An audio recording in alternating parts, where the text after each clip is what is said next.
नेमलाय तो, चौथा महाराज नेमलाय महाराज. त्याला नेमून 2 वर्ष झालेत, फक्त जाहीर आता केलाय. विठ्ठल विठ्ठल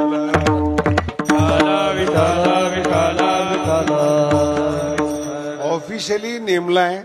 आणि माझं सगळं अकाउंट त्याच्या नावाने केलं. कधी कधी काय होतं की संसारिक माणसं येतात नाही, परमार्थात अवघड आहे महाराज. बरं झालं तुम्ही विषय काढला. संसार आणि परमार्थात हा फरक आहे.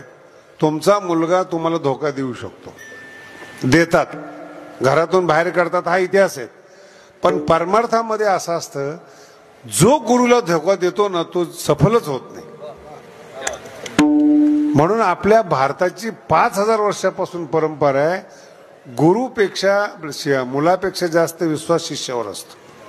म्हणून मगाशी मी बोललो यांना, तुम्ही नव्हते त्यावेळेस, नाथ महाराजांचा मुलगा आहे हरिपंडित, आणि अर्ध राहिलेलं रामायण हरिपंडित शब्द वापरलाय बरं का.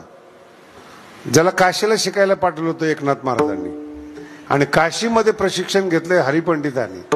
पण अर्ध राहिलेलं रामायण पूर्ण करण्याकरता शिष्याची, गावबाची निवड केली. हे एकनाथ महाराजांचं. म्हणजे मुलाला प्रॉपर्टी देता येतील, पण ज्ञानाचा अधिकार शिष्याला असतो. आणि जो ज्ञान ग्रहण करतो तो कधी बदलत नसतो तो. आणि दुसरा चमत्कार असा आहे, हे मला का सुचलं उत्तराधिकारी करावं.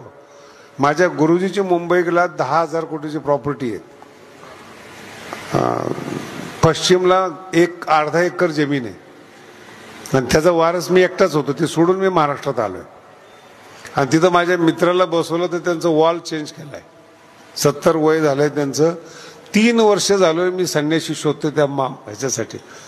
25 गुंठे जागा आहे आनंदवन आश्रम कांदिवलीला, आणि वारस भेटत नाही महाराज. 3 वर्ष झाले मी संन्यासी शोधतोय, कारण की लाल कपड्यातला आश्रम आहे, नाही भेटत. तेव्हा मी म्हटलं आपली सोय पहिली करा,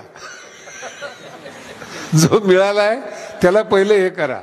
आणि त्याला 3 वर्ष ट्रेनिंग दिले आपण एकनाथवाडीला. लांब ठेवून एक मठ सांभाळला त्यांनी. आणि त्या गावात एवढं गाव विचित्र होतं, मर्डर होणारं गाव होतं, तिथं याला म्हणते गेले मी.